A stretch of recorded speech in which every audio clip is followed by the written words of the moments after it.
बात करने के लिए लॉगिन करें www.astrotak.com। आपने बहुत बार सुना होगा कि हम आपको बताते हैं कि कौन सा दान देना चाहिए, कौन सा दान नहीं देना चाहिए।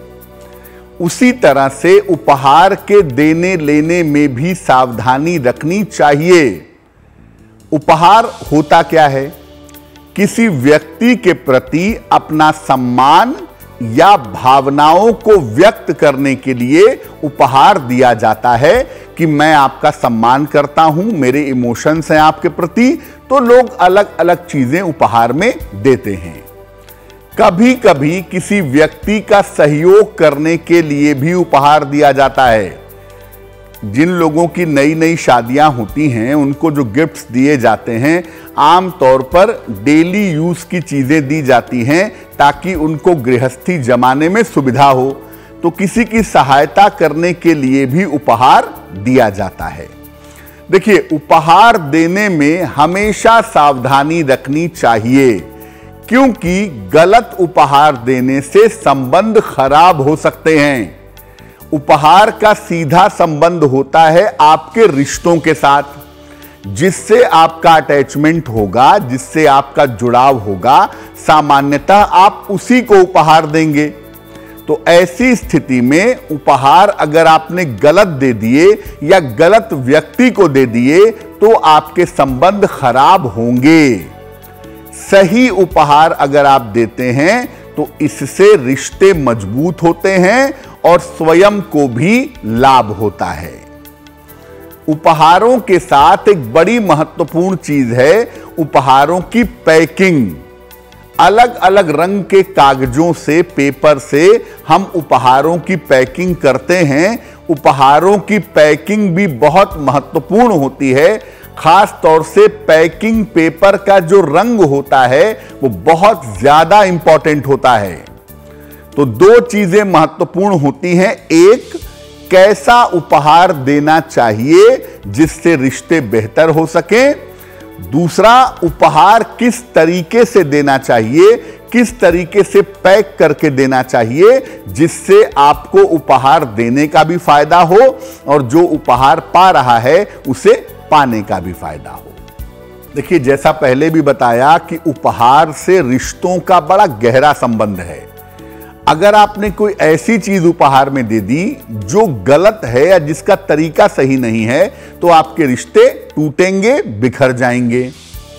अब ये जानते हैं कि जब आप उपहार ले रहे हैं या दे रहे हैं तो उसमें क्या सावधानियां रखनी चाहिए।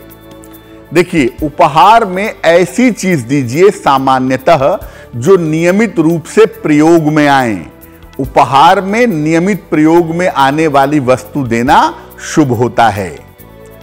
सजावटी चीजें, डेकोरेटिव आइटम कम से कम देना चाहिए। मैं ये नहीं कहूंगा कि बिल्कुल मत दीजिए, लेकिन डेकोरेटिव आइटम अगर आप कम दें तो ज्यादा बेहतर होगा। श्रृंगार की सामग्री और सौंदर्य प्रसाधन, लिपस्टिक है, चूड़ी है, बिंदी है, ये सब चीजें उसी को उपहार में दें जिससे आपके रिश्ते बहुत अच्छे हों। खासतौर से महिलाओं के लिए मैं कह रहा हूं कि आप सबको चूड़ी उपहार में मत दीजिए, सबको लिपस्टिक, सिंदूर, आलता उपहार में मत दीजिए। ये उसी को उपहार में दीजिए जिसके साथ आपके रिश्ते बहुत अच्छे हों। एक व्यक्ति का दिया हुआ उपहार दूसरे को उपहार में नहीं देना चाहिए। अक्सर क्या होता है कि दीपावली के आसपास या नए वर्ष के आसपास बहुत सारे उपहार मिल जाते हैं, तो लोग उपहार जो है, इसका उपहार उसको, उसका उपहार उसको ट्रांसफर करते रहते हैं। जब आप अपने को दिया हुआ उपहार दूसरे को देते हैं तो आप दरअसल उसके साथ शुभ कामनाएं भी दूसरे को दे देते हैं।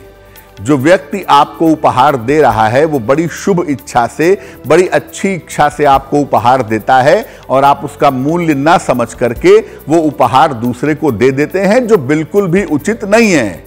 इससे जीवन की शुभता में कमी आती है और रिश्तों में दिक्कत पैदा होती है। प्रेम के मामले में कांच की वस्तुएं या ताजमहल की आकृति लोग उपहार में देते हैं। ताजमहल है क्या? सुंदर कितना भी हो, है तो मकबरा ही, ग्रेव यार्ड ही है, कब्र का प्रतीक है। तो ऐसी चीज नहीं है जिसको अपने घर में लगाया जा सके। देखिए, बड़ी अच्छी बात है, विश्व का एक अजूबा है, बिल्कुल देखिए, कोई बात नहीं, लेकिन आप उसका प्रतिकृति, किसी कब्र या मकबरे की प्रतिकृति अपने घर में लगाएंगे, ये कहां की बुद्धिमानी है। तो ताजमहल उपहार में मत दीजिए, और कांच की वस्तुएं भी उपहार में नहीं देनी चाहिए, खासतौर से लव अफेयर के मामले में, प्रेम के मामले में। जहां तक हो सके देवी देवताओं की मूर्तियां भी उपहार में नहीं देनी चाहिए। देवी देवताओं की मूर्तियां अगर आपको खरीदनी है, खुद खरीदिए। आजकल एक नया फैशन है कि लोग गणेश जी की अलग अलग मूर्तियां उपहार में देते हैं। वो भगवान की प्रतिकृति है, भगवान का अनुभव हम उस माध्यम से करते हैं, वो उपहार के लिए एक्सचेंज की जाने वाली कोई वस्तु नहीं है। इसलिए आप देवी देवताओं की मूर्तियां खुद खरीदिए, लेकिन देवी देवताओं की मूर्तियां सामान्यतः उपहार में नहीं देनी चाहिए।